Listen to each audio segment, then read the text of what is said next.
Hola again, everyone, and welcome to a vlog that I have not done in ages. Today, Niño and Niñito will be reviewing the Nintendo 2DS and the Legend of Zelda Link Between Worlds. So go ahead and start that up. This is my 2DS. As soon as it starts, there we go.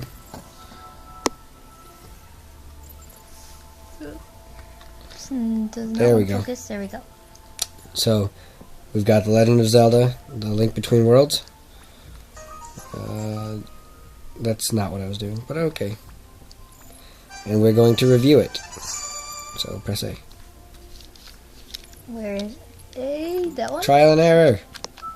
That one. Alright. I can, like, control it like this. So, it's starting up right now. And, yeah. So, this is a very professional review, as you can see, because I don't have a device to capture with. And we'll go to my profile.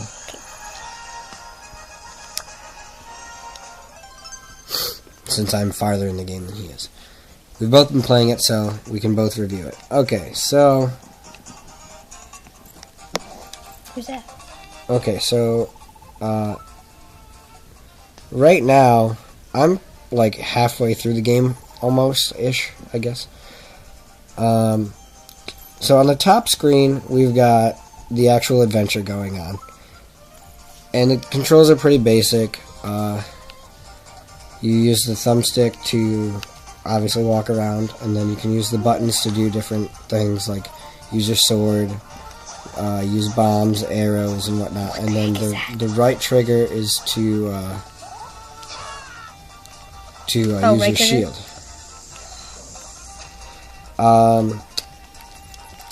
And then on the bottom screen, we've got inventory and a map. And then other various things that you get throughout the adventure. You can zoom in on the map, blah, blah, blah. Okay, so now that you've seen the basic gameplay of the game, we're going to just let this play. Because it's very nice music. And we will talk about pros and cons of the game, I guess. So, We'll start with one pro. Without spoilers. Yeah. So don't spoil the story, but say one thing that you like about the game. The dungeons have a lot of variety. It's true. If you are familiar at all with The Legend of Zelda, which I really wasn't before this game, I just played Ocarina. I'm pretty sure most of the other Zelda games have dungeons that are like puzzles to get whatever the reward is at the end of the dungeon. They're just different. Like rupees or what have you. And so this really doesn't stray away from that at all. You still have dungeons all over the place, and they are pretty complicated. Very. So bosses are hard too. Yeah, bosses are pretty challenging. And I'm used to Mario, where I just go to the first castle, defeat Bowser by just jumping over him, hitting the little button, and then that's it. And then Toad telling me that Princess Peach is in another castle. So then... It's a rough life. Yeah. So this is nothing like that, because obviously if you are familiar with Legend of Zelda at all, you know this, that at the end of the dungeon there's always a reward of some kind. Always. Could be big, could be little. So let's see. What is one thing you dislike about the game, without spoiling anything? I could just say the storyline's really confusing. That's true. The storyline's really hard to follow. Way at too the many beginning. characters. Yeah, because there are like 6 names thrown at you at one time, and one of them, like one of the characters, I'm pretty sure you don't even see. He's probably like a final boss or something. I don't know. No, it's not a boss. I'm pretty sure it's somebody that you have to save later on. But oh yeah, I know who you're talking about. But they don't show them at all. There's like, this is him or her or whatever. No, they mention them like, oh, I hope that they're okay, or what happened to them, or something like that. And I'm pretty sure maybe you see them once. I forget, honestly, because of so much that was going on. I don't remember seeing them at all. See, what's one thing I dislike?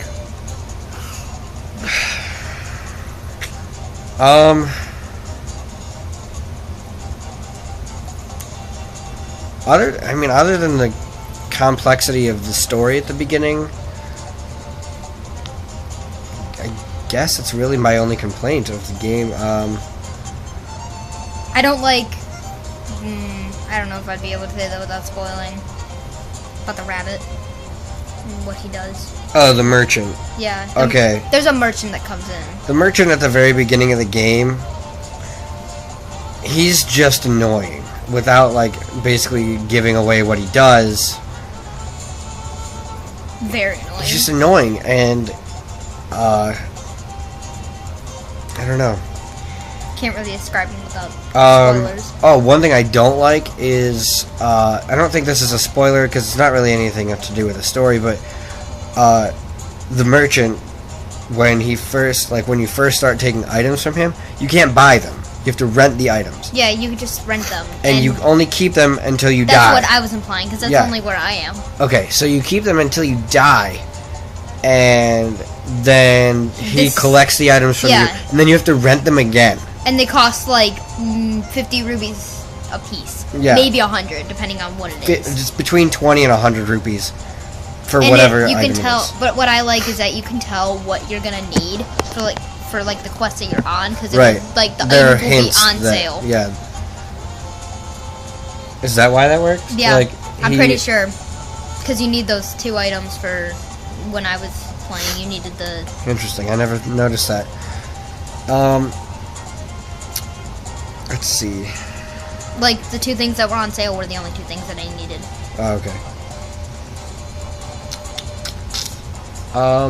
I like that there are many side quests. Yeah. Like if you're going on a quest to let's say, just gonna throw something out there, to slay a dragon, even though that never. Yeah, happened. you don't slay dragons, but okay. But say you're going to slay a dragon, you're on your way there. There's just many dungeons that you could just easily come. That's true, but I was getting more at things like there are people that assign you to find things, and like there's 100 of something that you have to find. Yeah. And reminds me of Animal Crossing, in a way. You can find them at your own pace throughout the entire story. So there's an ongoing side quest throughout the whole game, basically.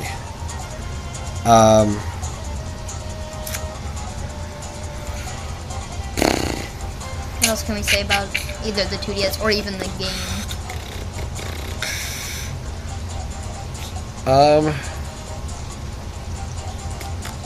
One thing I like about the 2DS is it's really comfortable in your hands. Yeah, it is. When you look at it, just by the look of it, it really kind of looks like it's not going to be comfortable and it's going to be awkward to hold. Well, I first held it for the first time and was in love with it. I prefer the feel of it over the original DS. Because in the original DS, you have to you can only hold a small portion of it. Yeah. Where this, you can hold the whole thing, and it fits in your hands very nicely. I have my 3DS, but I lost it, so we can't really do a comparison. But it's really after playing that, for Mario Kart, there's for the 3DS, Mario Kart 7, there's this analog or gyroscope. You can drive as if the 3DS was a wheel.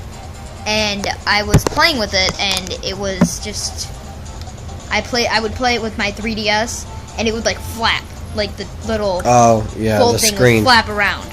But then I played it on your DS while you were at work today. Okay. And I was just cruising, it wasn't even a big deal. Right. Yeah, that's another thing. I feel like it's a lot harder to break this.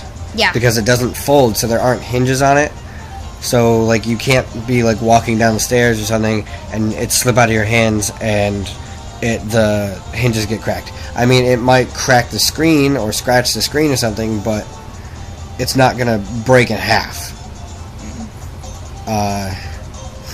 I also like that it does basically everything that the 3DS does. But it's just sometimes. not in 3D. Yeah, and the 3D on the 3DS honestly is not the best, anyways. Yeah, I've used the 3D on the 3DS and it gave me a headache. Yeah, and you have to like be in a certain direction or else you can't see it properly. Yeah.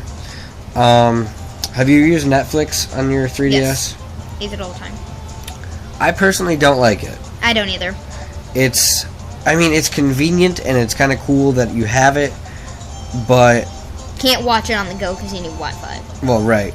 But it's odd. Like, it's just weird for me to try and watch Netflix on a tiny screen.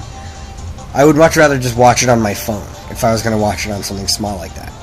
Yeah. So if you're going to... But it's really nice on the 3DS, in my opinion. Probably one of the convenient things compared to the... Another feature I like about the 3DS and 2DS both is Street Pass. Oh, yeah, that's awesome. You put your device into sleep mode and you just carry it around in your pocket or your book bag or whatever. I do this all the time because I'm a college student and I walk around on campus.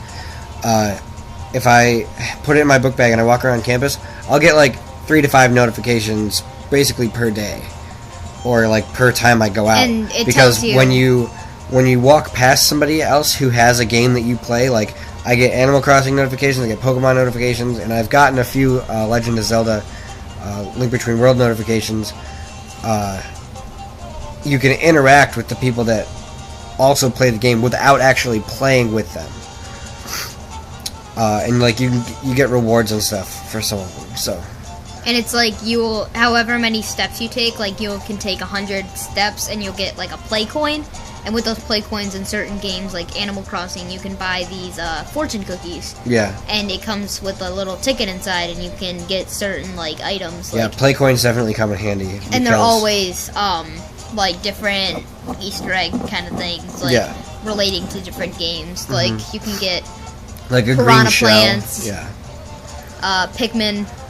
Yeah. For those Pikmin fans out there, because I love Pikmin. I think I'm like the only one who hates it.